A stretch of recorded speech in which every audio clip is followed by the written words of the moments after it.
Erev Tov. Alors nous sommes dans Hot Zain de Horot, que ce shiur soit pour la guérison rapide de Rachel Ita, Batrivka Ena et Ruth Mesodi, Batrivka et Esther, Shoshana Bat Ruth Mesodi, Leilui Nishmat, Eliyahu Eli Chaim, Ben Esther, et Arlet, Chaya Bat Rachel, Arlet Bat Rachel.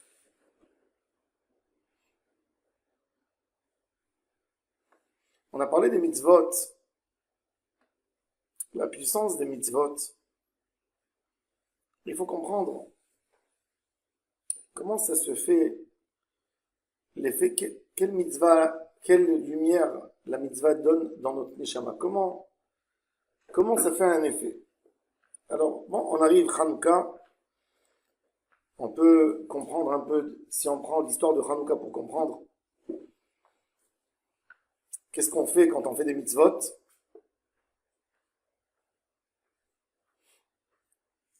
L'effet de la neshama.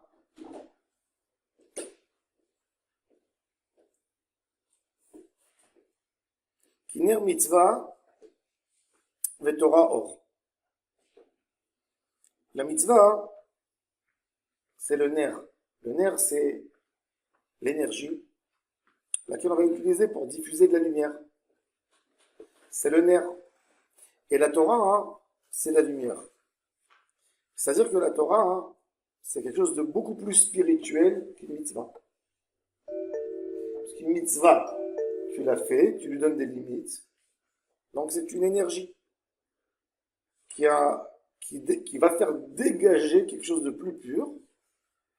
Quelque chose que quand elle va quelque part, bon, l'exemple de l'énergie n'est pas si bon que ça, puisque l'énergie, en fait, elle donne la lumière quand elle se termine. Tandis que la mitzvah ne se termine jamais. La mitzvah existe. Mais bon, même l'énergie, si elle se termine, c'est pas vrai, elle se termine pas, parce que on connaît la règle la plus simple. En physique, il n'y a rien qui se perd, tout se transforme. C'est-à-dire qu'en réalité, même si par exemple, je vais prendre du pétrole pour faire du feu, et je vais dépenser du pétrole. Donc il va s'évaporer, ou je vais prendre de l'huile, une fiole, je vais allumer une bougie. Ben, nous, on penserait que, bon, ça y est, ça a disparu.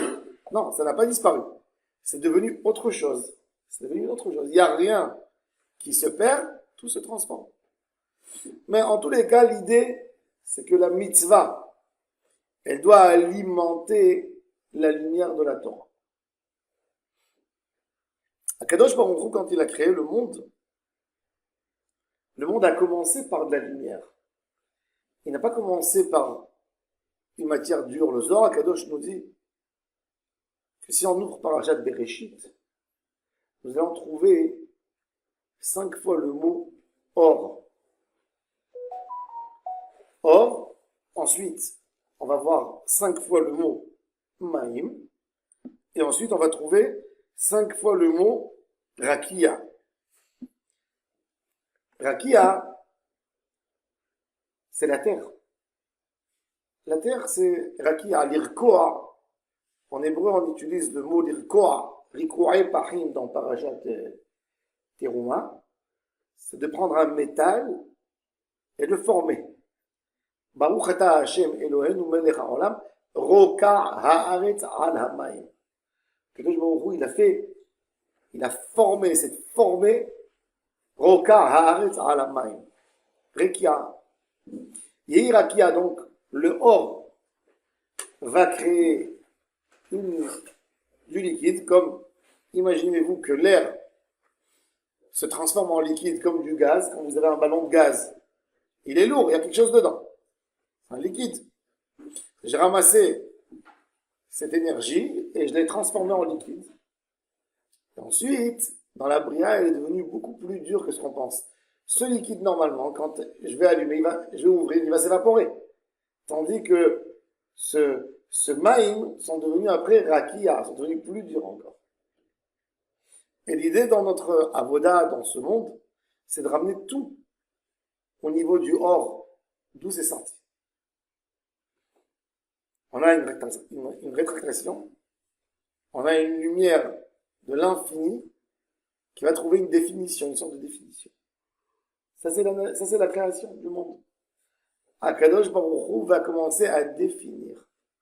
L'infini passe dans son infini, il crée une zone, un endroit pour avoir un système de libre arbitre où il y a des choses qui ont une limite de temps, qui ont un espace, qui ont un poids, qui ont des différences entre un et l'autre. Et c'est pour ça que ça s'appelle Bereshit bara Elohim. Le mot Elohim, c'est un langage de pluriel. Tu dis pas Eloah, tu dis Elohim. Tandis que quand tu parles d'Hachem dans son propre nom, tu dis Ado. C'est au singulier. Tandis que Elohim, c'est au pluriel. C'est-à-dire le un, l'infini qui n'a pas de forme, il est passé à 2, ce qui veut dire un chiffre. Ce qui veut dire une sorte de limite. C'est vrai que toujours dans la Kabbalah, le Shem Elohim signifie la rigueur, mais signifie surtout les limites. Dans ce modèle de limite que Hachem a donné, il a donné une espèce de manière comment assembler les choses. Et ça, c'est les 22 lettres de la Torah. Les 22 lettres de la Torah, la lecture, les lettres nous aident à former des lettres, à jouer, à combiner avec les 22 lettres, et de faire des prononciations, des mots, des phrases, des textes. Donc les 22 lettres de la Torah, c'est la source et la base de tout ce que je peux donner comme idée intellectuelle, comme parole. Imaginez-vous que combien on serait parti en arrière si l'homme n'avait pas un moyen de communiquer. Il ne communiquerait pas. Si l'homme ne pouvait pas parler et l'autre ne pouvait pas entendre, où on aurait été pour évoluer, pour arriver à cette évolution du monde aujourd'hui? On aurait dû avoir 10 milliards d'années peut-être. C'est-à-dire que le dibour, il dépend de la lettre aussi, d'une lettre écrite. Tu vas dire A, ensuite tu vas dire B, G, D. Oui. Ça c'est la forme, ça c'est les 22 lettres de la Torah. Ces 22 lettres, elles ont tellement d'options, tellement de manières à exprimer. Hein, la combine entre les 22 lettres, ça peut monter à des milliards de mots, des milliards de variations, des nuances, presque sans limite. Même les mots ont une certaine limite, mais nous on la connaît pas. Nous les êtres humains, autant qu'êtres humains, on ne peut pas connaître la limite des lettres, la limite des noms. Akadosh Baruch Hu, oui, pour lui il y a une limite à la lettre, il y a une limite au nom. Et Akadosh Baruch Hu nous donne la lumière des lettres. Maintenant, les lettres, quand elles ont été créées par Hachem, il faut savoir que le monde entier presque, surtout le monde par exemple de l'Occident, même de l'Orient, c'est basé sur l'alphabet, alphabeta. Nous, on a Aleph Bet. Aujourd'hui, Alphabeta, c'est Google, c'est la grande société de Google. Mais c'est pour dire qu'on a tout. En arabe, pareil. Aleph, c'est alphabet, c'est bêta, gimel, ils ont tout. Même en français. A, B, C. A, c'est Aleph, B, c'est bet, C, c'est gimel, c'est tché. D, c'est dalet, E, c'est he, etc. Donc, on a le H à sa position. C'est pas tout à fait dans le même ordre, mais ça ressemble énormément parce que ça, c'est une preuve que le monde entier vient d'une seule source, vient d'un seul endroit. De la même manière que les jours de la semaine, n'importe quel peuple dans le monde a une semaine de 7 jours, ce qui montre que, à l'origine du monde, tout vient d'un seul homme qui a une idée. Et bien même les lettres, elles montrent sur le Créateur. Akadosh Baruch Hu a mis dans les lettres une lumière extraordinaire. C'est pour ça que, en hébreu, on appelle un assemblement de lettres, Bait. Bait, une maison. Une maison, c'est exactement la même chose que Teva, c'est une boîte. C'est quelque chose de fermé, quelque chose que tu peux créer. Tu vas le limiter, tu vas prendre 2, 3 lettres et tu vas faire de ça un mot. La lumière de Eretz Israël, et c'est pour ça que même la Torah, elle a quelque chose d'incroyable. Elle a un certain nombre de lettres. Dans la Torah, nous avons 304 508 lettres. Dans la Torah.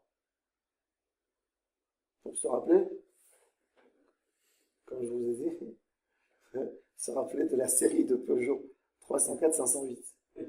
Donc, 304 508, vous n'allez jamais oublier. 304 508 lettres.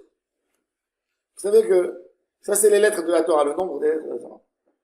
Dans ces lettres, ce qui nous rend fous, c'est que vous savez, aujourd'hui, ils ont découvert une partie.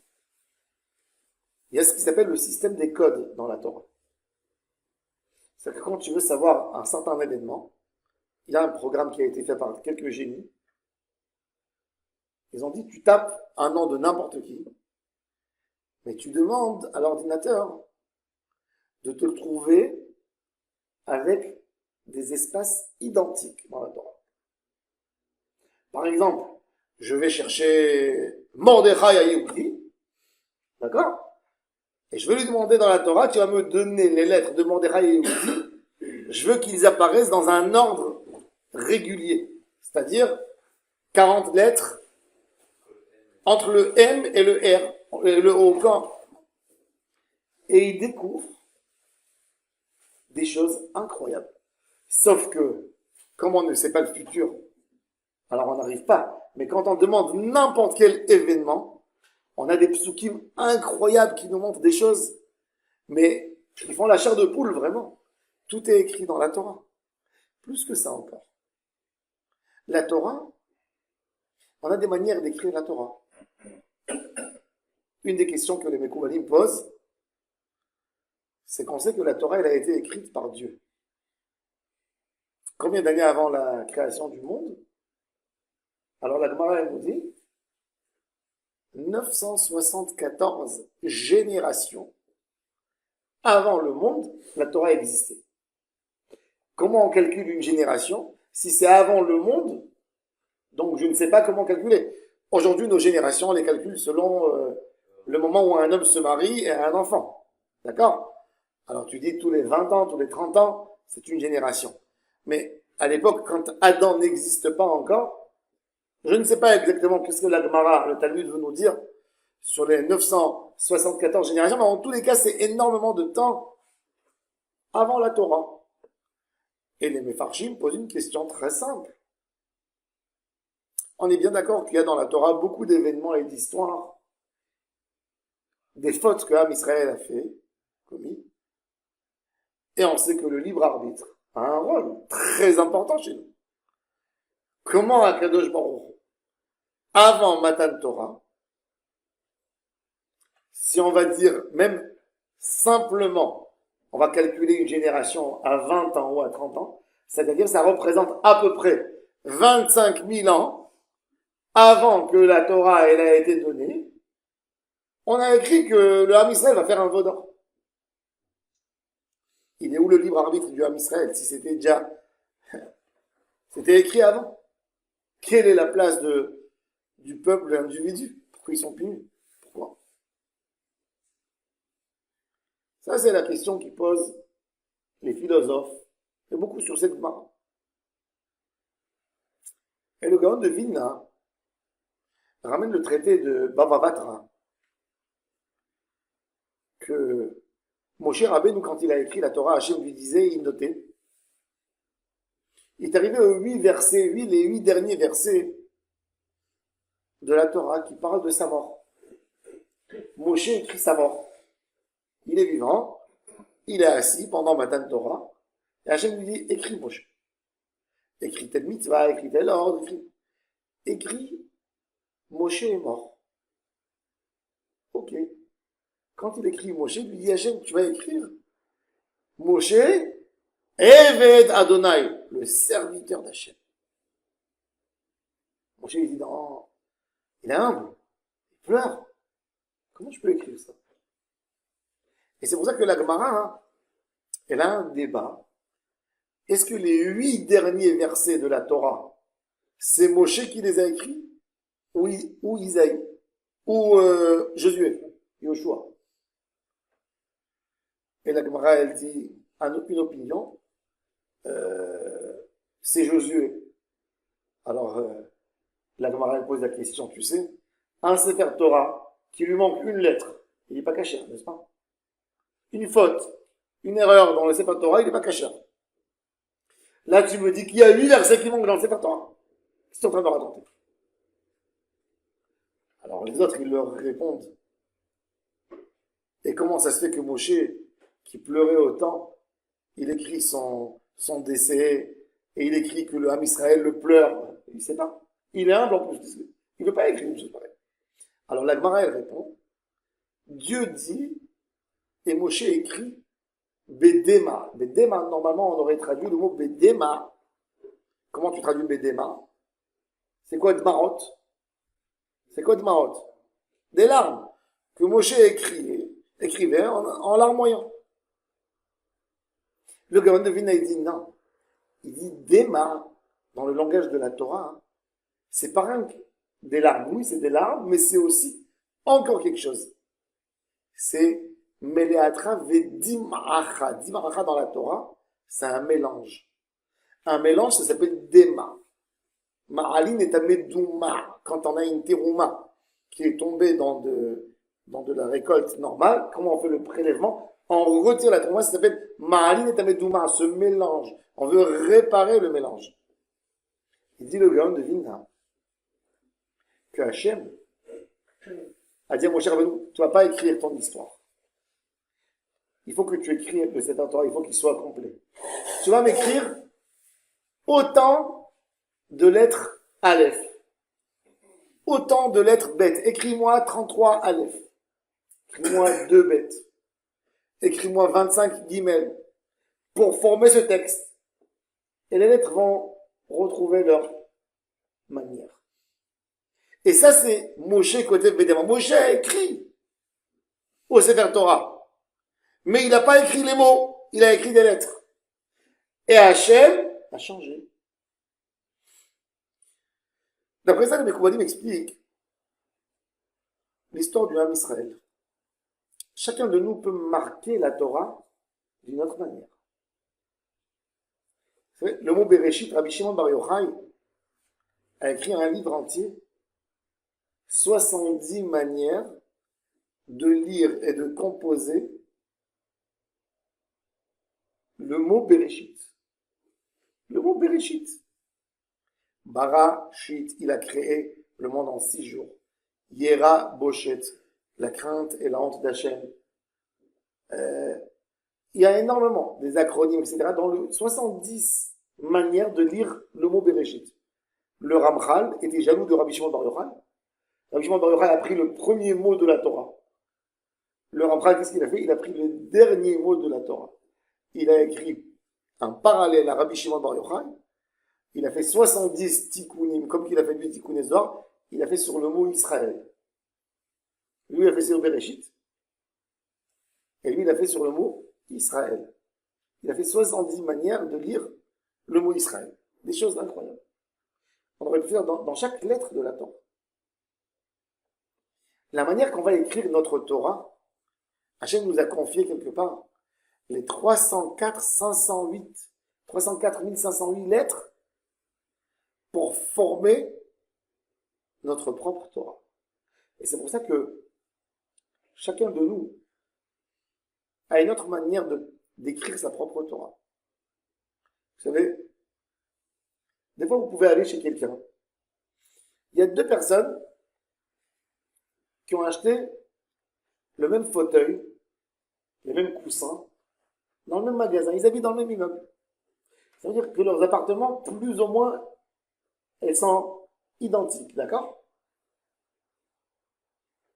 Et il y a un, tu rentres chez lui à la maison. Oh, qu'il est magnifique le salon. tu rentres chez lui. Je dis, mais c'est quoi ça? Pourquoi? Parce que il n'a pas bien su comment placer le fauteuil. Il l'a mis dans un endroit qui étouffe, il l'a mis en face d'entrée. L'autre, il a bien mis, il l'a mis dans un endroit. La Torah de l'homme, la Torah, c'est la même, mais elle n'est pas présentée toujours de la même manière. La Torah de Chutz La'aretz, elle est accumulée. Elle n'est pas bien présentée. Il lui manque de l'ordre. Il lui manque de la vie. Vous savez, un restaurant de classe, la viande, souvent c'est la même. Ils achètent dans le même magasin. Quand c'est un magasin qui fournit tout le monde, tous les restaurateurs vont à un métro. Ils vont acheter ce qu'ils achètent. Après, tout dépendra de la main, de la coupure, de l'assiette, de la manière comment on présente, du décor, et de tellement de choses, mais qui rendent ce bout, ce morceau, qui le rend tellement différent. Ça, c'est pour comprendre un peu, c'est quoi la Torah d'Eretz Israël. Cette Torah d'Eretz Israël, donc on a des lumières, de l'énergie, et on a besoin maintenant de donner une autre lumière à la Torah. Et c'est pour ça que, tant que tu n'es pas là, tant que tu n'as pas compris, tu vois pas les choses autrement. Tu as ton salon, 25 ans, il est comme ça. 25 ans. Et tout d'un coup, il y a quelqu'un qui est rentré chez toi. Tu es parti en vacances, tu as changé ton appartement avec quelqu'un. Et lui, par hasard, lui, il était gêné avec les fauteuils, il est parti, il les a changés. Et tu rentres, tu te dis, moi, mais ma maison, elle est grande. Mais qu'est-ce qui s'est passé ici? Non, il a tout simplement changé les choses. Il n'a pas cassé un mur, il n'a rien fait. Il n'a rien changé, il a mis de l'autre côté, où il y a plus de lumière, c'est moins sombre, c'est moins... Une question d'éclairage, des fois. Une question de bouger quelque chose pour donner une autre allure à tout.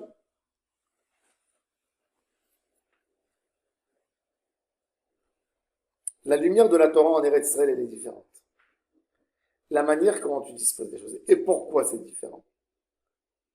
Parce que c'est une Torah qui a avec aide la Messirut Nefesh, qui a des éléments de Emouna d'un monde plus haut. Quand un juif il vit en Eretz Israël, il a décidé de raffiner sa avodat Hashem. Il a décidé d'aller à la source. Ne pas se contenter de prendre de loin. C'est tu veux pas avoir la transmission par un intermédiaire, un autre intermédiaire. Tu veux avoir directement par Hachem. Hachem, il dit, ma terre, mon endroit où je me mets, où ma Shekhinah, elle se met, c'est Eretz Israël. On veut prendre de la source directement. On veut prendre la Emouna de la Kdusha directement, du lieu de la Kdusha. La Gemara a dit que les pierres de Jérusalem dégageaient de la Chokhma. Un jour, il y avait le Midrash qui raconte, quand les Romains, ils ont massacré la ville, ils ont pris des Juifs et les ont vendus à l'esclavage. Et il y avait un Arabe riche qui est venu et qui a acheté 2 esclaves de Jérusalem. Et bon, il les faisait travailler, porter sur vous. Et puis, il était derrière, il les surveillait pour qu'ils ne se sauvent pas. Avec son épée. Et bon, doucement, doucement, il a arrêté d'être méchant parce que ça y est, 1 jour, 2 jours, 3 jours. Et lui, comme il travaillait avec des Juifs, avant, il comprenait un peu leur langage. À un moment, il entend un qui dit à l'autre, tu sais, devant nous, à 2 kilomètres, il y a la femelle d'un chameau, une chamelle, on dit? Comment on dit? Hein? Une chamelle? Il y a une chamelle. Et là, le truc lui dit, bah, bien sûr que je sais qu'il y a une chamelle dans 2 kilomètres. Et en plus, elle est enceinte. Et l'autre dit, ouais, c'est trop facile de dire, je sais moi aussi. En plus, elle est aveugle d'un œil. Comme ça, il lui dit. L'arabe qui était derrière, il leur a dit, vous êtes des tarés. J'ai jamais vu vous êtes des orgueilleux, vous les juifs, vous pensez que vous connaissez tout. Et il dit, regardez, pour le sport maintenant, on va courir. S'il s'avère que vous avez raison, vous êtes libre et je vous donne de l'argent. Mais sinon, vous allez souffrir. Et ils lui disent, ok, il court. Ils arrivent 2 kilomètres et voient une chamelle, bien pleine, bien grosse, et aveugle d'un œil. Il devient fou. Il tombe par terre, il leur embrasse les pieds, il dit, vous êtes libres, vous êtes mes maîtres, maintenant. Il leur donne l'argent, mais il leur dit, au moins, expliquez-moi, qu'est-ce que je ne connais pas? Qu'est-ce que je ne connais pas? Ils lui ont dit, quand on a vu envoyer les herbes du côté de la route, le chameau, il a une manière de manger, et l'âne, il a une manière de manger. Le chameau, quand il mange, il s'assoit. Pas comme l'âne qui mange debout. Et on a vu des endroits sur la route où il y avait les herbes encore baissées un peu, qui montaient doucement. Donc on a compris, d'après les herbes, on a compris qu'il y avait un chameau, et on a vu, comme le chameau il boit beaucoup, on a vu l'urine, les traces. Il dit le chameau il fait jamais ses besoins sur la route. Il va toujours de côté parce qu'il est digne. Donc on a vu des très grosses taches d'urine sur la terre, on a compris que c'est un chameau. Il dit mais comment vous avez vu que c'est une chamelle et pas un chameau? Et comment vous avez vu qu'elle était enceinte? Il dit c'est très simple. Comme on a vu les grosses taches, on a compris, selon la tâche, on a vu qu'elle était encore fraîche, on a compris qu'il a le temps pour marcher 2 kilomètres. Et après, on a commencé à regarder autour. Et on a vu l'endroit où il s'est assis pour manger. Quand on a vu la place où il s'est assis, on a compris qu'il était chargé. Qu'il avait des enfants. Il dit, mais d'où vous savez qu'elle est aveugle? Il dit, parce qu'elle a mangé que des herbes d'un côté de la route et pas de l'autre côté. Donc forcément qu'elle ne voit pas de l'autre côté. Il a dit, à quel point nous sommes, combien d'années d'écart, d'années de lumière on a entre nous et vous? D'où vous est venue cette sagesse? Ils ont dit des pierres de Jérusalem, de la lumière de Jérusalem, de la Torah de Jérusalem. Il leur a dit, je dois vous faire une fête et après je vous envoie à la maison. Et c'est ce qu'il a fait. La Chochma, la Kedusha de Eretz Israël, c'est un autre regard. Qu'est-ce qu'ils ont vu les deux? Les deux ont vu exactement les mêmes éléments. Eux, ils ont marché, et ils ont vu des taches d'urine par terre. Et lui, il a mangé, il a vu des taches. Mais il n'a pas essayé de chercher c'est quoi. Et ça, c'est la différence entre la Chochma. Eretz Israël, c'est l'outil de la Chochma. Comment tu vas utiliser ta Chochma. Tu vas commencer à apprendre autre chose. Vous savez que, en France, par exemple, quand vous voyez les enfants dans les écoles en France, un des problèmes de Olim Hadashim, quand ils viennent de France, ce qui les rend fous, c'est qu'en France, on leur a mis la Avoda Zara, le Yetzirara, de torturer les enfants quand ils viennent à la maison. Les enfants de l'école juive, le plus tard possible qu'on finisse, c'est mieux. S'ils auraient pu laisser les enfants et venir les récupérer Rosh Hashanah, ils seraient venus Rosh Hashanah les récupérer.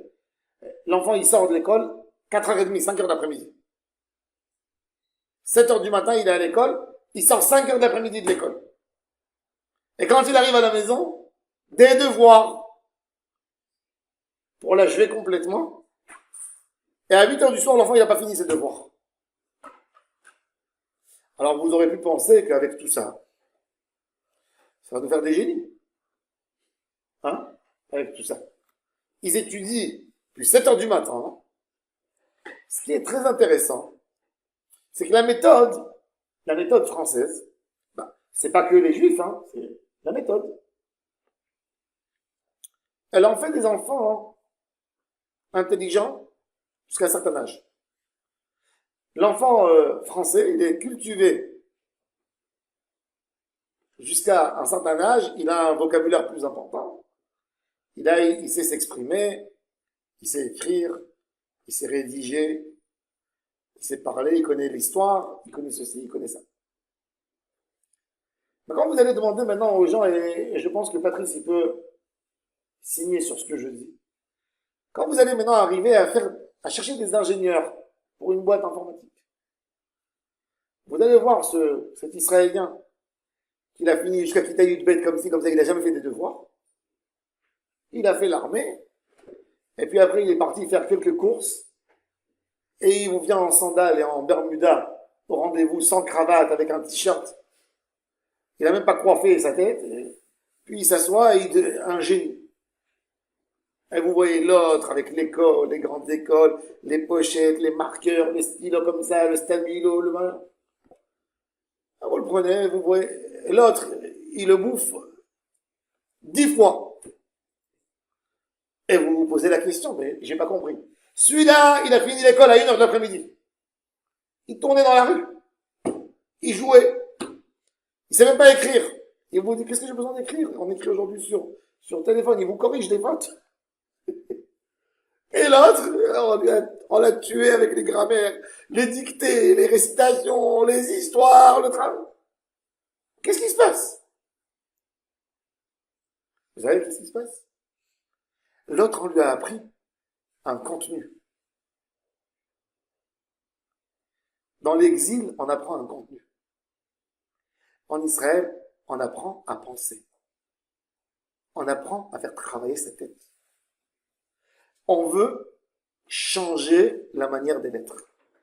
Pourquoi tu as besoin de lire, de mettre ta lettre ici? Moi, je veux essayer de la mettre autrement. Je veux essayer de lire, d'arriver au même résultat en changeant les lettres. Le Lachon HaKodesh, c'est beaucoup de fois on change. Pourquoi? Pour attraper la tête des gens. Vous savez, par exemple, tu dis Anoten la Ya'ef Koach, n'est-ce pas? Baruch ata Hashem Eloheinu melech haolam, Anoten la Ya'ef Koach. Comment tu dis en hébreu? Ayef. Alors, Ya'ef ou Ayef? Les deux sont vrais. Dans la Torah, les 22 lettres de la Torah que Hachem nous a données quelque part, quand on nous dit Shirim Panim la Torah, c'est que Hachem te dit dévoile-moi ta Torah. Qu'est-ce que tu as compris, toi? Ta Torah, elle est plus importante. Ton adaptation. Hachem, il veut pas des robots. Si on étudie tous dans la même école, quel est le problème, vous savez? Quel est le plus grand problème de l'être humain? C'est qu'il a l'habitude de copier ce que les autres ont fait.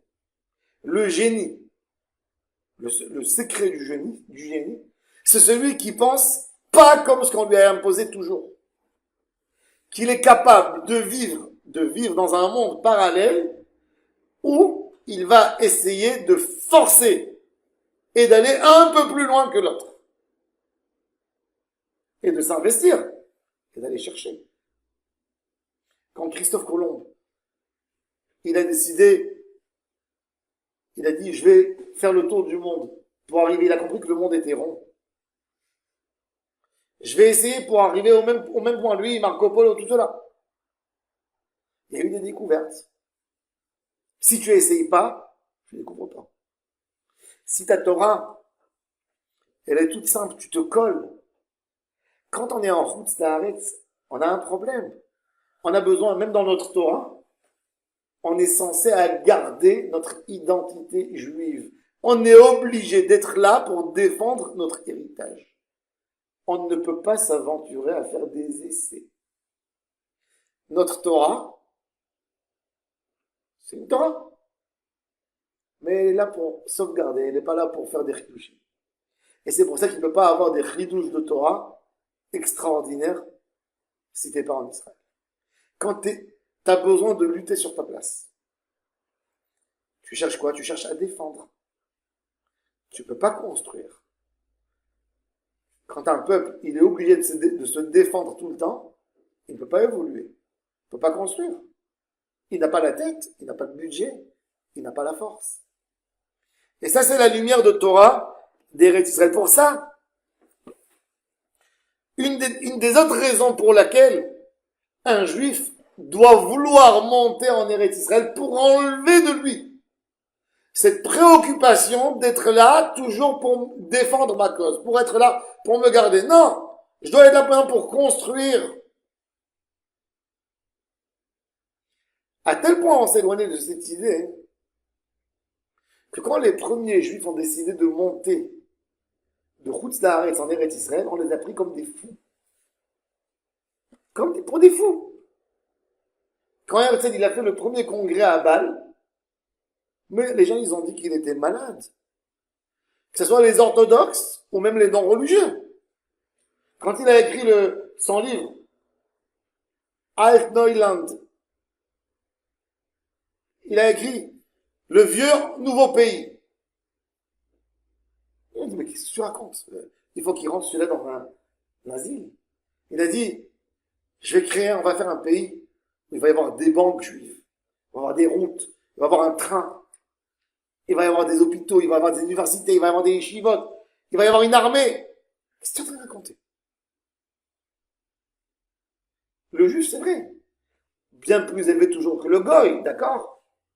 Mais c'est pas de ça que je me contente. Que je suis à 5 niveaux de plus haut, est-ce que ça doit me satisfaire? Non. Parce que tu regardes des gens qui sont plus bas que toi. Regarde, plus haut où tu peux monter. Quel est ton vrai potentiel? Et alors si je dépasse l'autre? Si mon potentiel, je peux produire 10 fois plus que ce que je suis. Je peux évoluer 10 fois plus. Pourquoi je vais regarder les petites choses? Pourquoi je vais les regarder? Ça, c'est l'idée de la Torah. Kol hakatuv lechaim birushalayim. Le Rav Kook explique. C'est quoi l'idée? Il dit dans le fleuve, dans l'eau, la source de l'eau, vous savez, dans les impurs, normalement pour enlever une impureté, il faut aller au mikvé, n'est-ce pas? Il y a des lépreux qui ne peuvent pas rentrer au mikvé. Ils doivent tremper dans une source d'eau où l'eau est en train de jaillir de la terre. Marayan. Quelle est la différence entre un Marayan et un Nahar ou un Nahal? Marayan, c'est une source. Nahal, c'est un fleuve. Et Nahar, c'est un grand fleuve. C'est quoi la différence? C'est que l'eau qui sort de la terre, c'est du nouveau. Ça vit. Tandis que l'eau qui est dans le fleuve, c'est quelque chose qui bouge, qui est déjà là. L'idée de Eretz Israël, elle s'appelle Eretz Achaim, parce qu'elle te fait vivre. Elle te fait changer la manière que tu as eu l'habitude de penser. C'est pas pour rien qu'on voit ce qu'on voit. On nous appelle Startup Nation. Pourquoi on nous appelle comme ça? Parce que ça vit. Même le Chiloni en Eretz Israël, il pense autrement. La force d'Eretz Israël, c'est qu'elle t'oblige à te réinventer à chaque moment de nouveau. Ça, c'est la force. Dans tout. Aujourd'hui, plus que toujours. Aujourd'hui, une société, imaginez-vous aujourd'hui, on se retrouve exactement au même niveau que le grand boom dans le high-tech. On a le AI. Aujourd'hui, une société qui ne va pas mettre n'importe quelle société, qui ne va pas mettre le AI dans son système, dans 3 ans, il n'existe plus. Mais c'est très problématique pour des gens, surtout des gens qui ont eu un full succès. Parce qu'ils ont eu tellement de succès, ils ont connu tellement de succès, ils ont ramassé tellement d'argent, ils ont tellement grandi, que pourquoi tu veux que je m'aventure avec un nouveau produit, que je mette mon budget dans quelque chose, et je ne sais pas si je demande d'arriver là.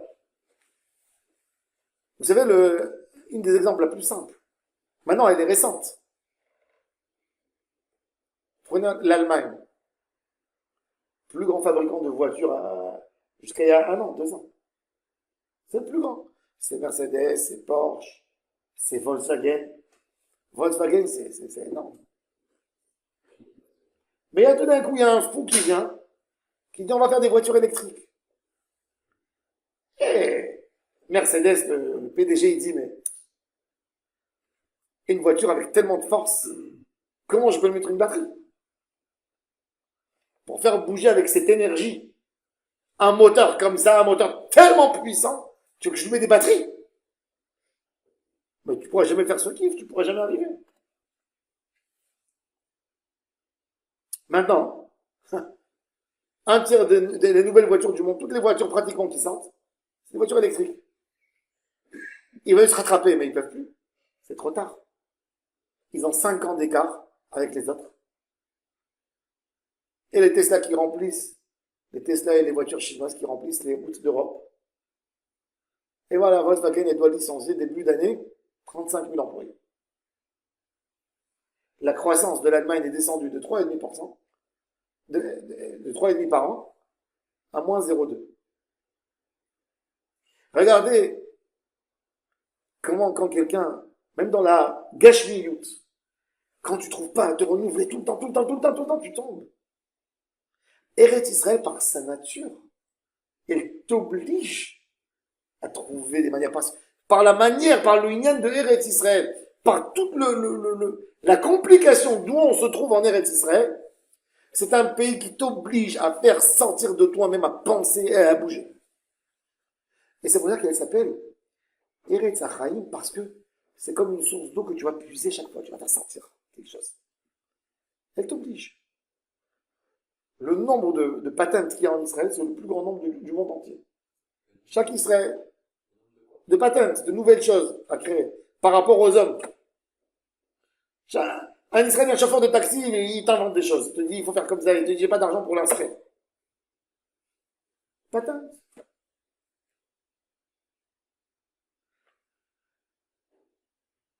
L'idée de la Torah, l'idée de Hachem, qu'est-ce qu'Hachem veut de nous? Hachem veut qu'on soit des gens qui pensent, qui veulent se renouveler tout le temps. Vous savez, dans la Kabbalah, tous les comportements qu'on a, les noms d'Hachem, Hachem, pourquoi il avait besoin de ces noms? Rigueur, miséricorde, pitié, grandeur, tout ça. C'est pas pour lui. C'est pour nous, c'est un enseignement. Regarde Hachem, fais comme lui. Admire-le, qu'il soit en exemple. Hachem, il adopte un comportement pour que nous, on a, comment on dit, Kabel Ashra, comment on dit Kabel Ashra?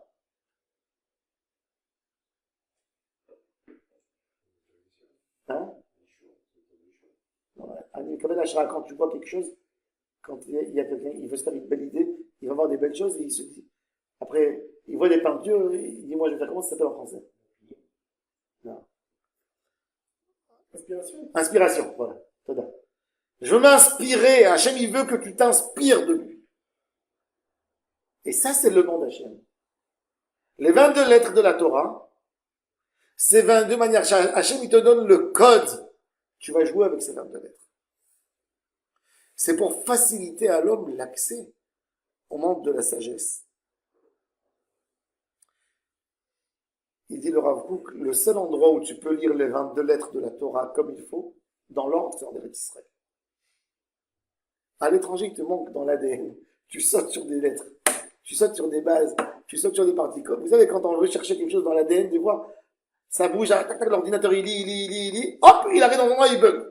Il n'arrive pas à lire pour compléter. Il faut le compléter. Et tu peux pas. Eretz Israël, c'est la manière où les 22 lettres de la Torah, elles éclairent. Otiot Achaim. Imegadeldam Gidul Ruchani Pnimi.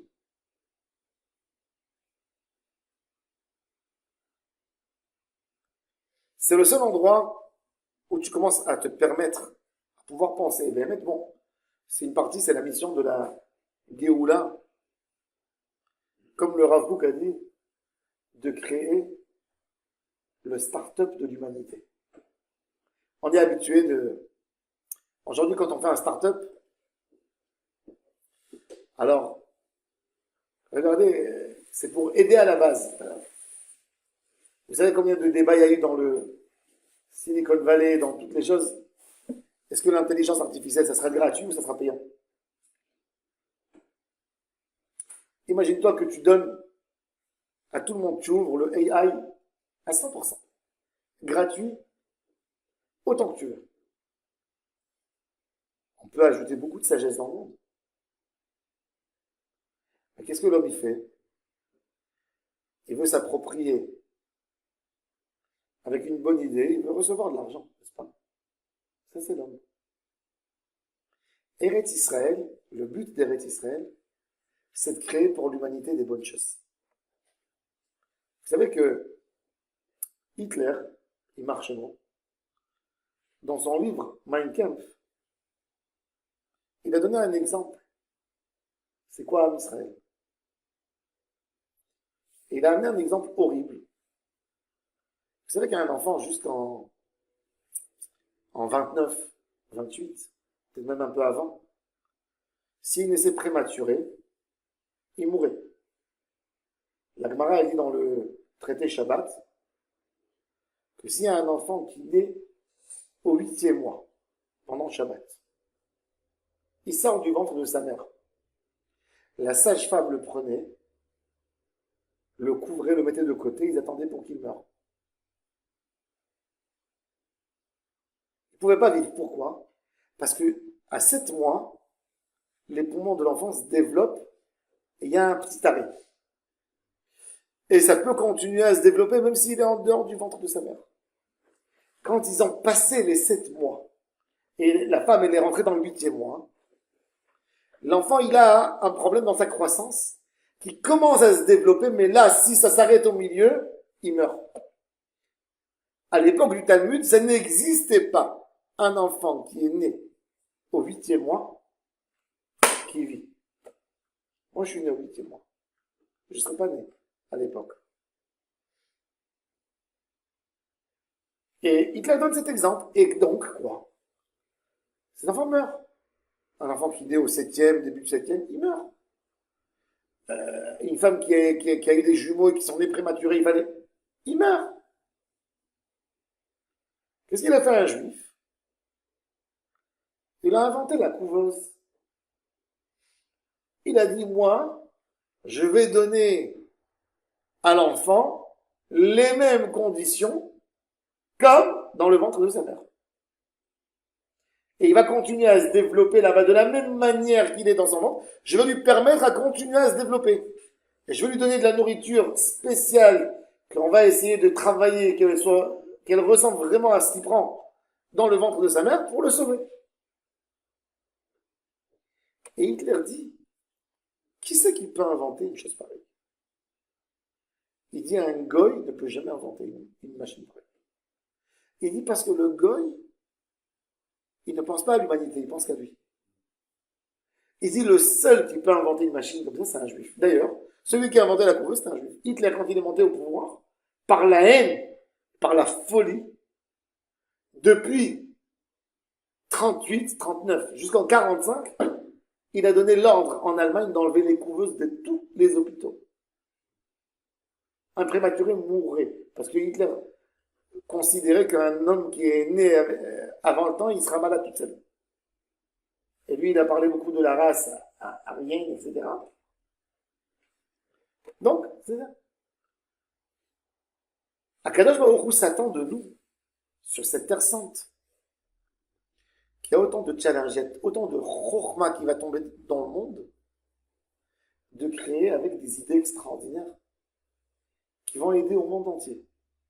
Qu'on va sauver des pays entiers, des populations de la sécheresse, des maladies, des microbes, qu'on va être capable de donner de l'eau potable au monde entier, qu'on sera capable de prolonger la vie de l'homme, qu'on sera capable. Et ces choses se font en Eretz Israël. Alors quand vous voyez quelque part les idées, si vous voyez, c'est des choses incroyables. Si vous regardez les startups qui sont faites en Israël, et les startups qui sont faites en dehors d'Israël, vous allez voir le lien direct, toujours, la liaison de la protection. Israël, c'est quoi? C'est un pays de cyber. C'est quoi le cyber? C'est de la protection, protégée. Le monde est ouvert, ben il faut le protéger. Quand vous allez voir en quoi Israël est très très forte, toujours des choses qui sont là pour donner du bien. Vous allez voir par exemple les applications faites en Amérique, les grandes sociétés high-tech américaines, eh bien, ça sera des choses qui sont liées à acheter, à vendre, à prendre le plus d'argent. Il n'y a pas la notion de humaine là-dedans. Regardez bien, vous allez voir. Le Rav Kook nous dit que ça, c'est le Eretz Israël, c'est ce point qui jaillit, le point de la vie, le point de la Shrina. Eretz HaChaim, Chiyut de Eretz Israël. Et il dit, par quoi Israël, elle va retrouver sa force? Par le Mishpat. Il dit, le Mashiach, quelque part, il va essayer de donner au Ham Israël le point et la manière de voir le monde. Nous, on voit le monde à travers de ce qu'on a étudié toute notre vie, ce qu'on a vu, ce qu'on a lu. Vous savez, le Rambam nous dit que quand quelqu'un fait même une avéra, il dit, nous, on a l'habitude de le critiquer par rapport à l'action faite. Ah, tu t'imagines, ce monsieur a fait ça et ça et ça et ça et ça et ça. Mais il dit, mais Akadosh Baruch Hu, comment il regarde? Il regarde ce monsieur, où il est né, dans quel quartier il a grandi, dans quelle école il a fréquenté, qui sont ses amis, qu'est-ce qu'il a passé comme tragédie dans sa vie. Et rien que Hachem qui voit tout ça, il juge l'homme. C'est pour ça que l'homme n'a pas le droit de juger l'autre. Il peut s'éloigner, il peut avoir des précautions, oui. Se protéger, oui. Mais pas juger. Ne te mets pas à la place du juge. Parce que tu as vu qu'une partie de la photo. Mashiach Tzidkenu, cette force qu'il va recevoir, il va recevoir une force d'Hachem. Quand il va voir un homme, il sera capable d'analyser son ADN spirituel. Il pourra voir tout ce qu'il a fait dans sa vie, tout ce qu'il a marqué, il pourra lui donner l'action, la mitzvah, le chemin qui retrouve sa sérénité, qui retrouve son calme. Ça, c'est la avoda du Mashiach. Il s'appelle Mashiach Tzidkenu. Pourquoi il s'appelle Tzidkenu? Pas Tzidko. Tzidkenu. Il va être Metzadek Otam. Vous savez c'est quoi la tzedaka, le mot tzedaka? Tzedaka, c'est un équilibre. Il y a un homme extrêmement riche, il y a un homme extrêmement pauvre. Le riche, il prend une somme d'argent à lui et il donne au pauvre pour devenir essayer de faire une sorte de stabilité. Il va devenir le riche un peu moins riche. Le pauvre sera un peu moins pauvre. Par la tzedaka. Tout le lien d'Eretz Israël, c'est de donner cet équilibre. C'est de donner cette force. Mais maintenant qu'il faut avoir beaucoup de émet en nous pour chercher, pour se donner à la Torah qu'elle nous travaille. Quand un homme il vient en Eretz Israël, il doit regarder la terre et lui dire, je suis à toi, vas-y, travaille-moi. Dévoué à toi, je me donne. Quand quelqu'un il étudie la Torah, quand il prend le livre, il doit parler avec le livre. Il doit dire, chère Torah, qui est entre les lettres, je me donne à toi. Vas-y, travaille-moi. Vous savez, quand quelqu'un il a mal au dos, il va chez un spécialiste qui le masse. Il a mal. Et dès que l'autre il attrape, il attrape comme ça, il lui dit, détends-toi, lâche, laisse-moi travailler. Il ne peut pas travailler si l'autre il est crispé, il attrape comme ça.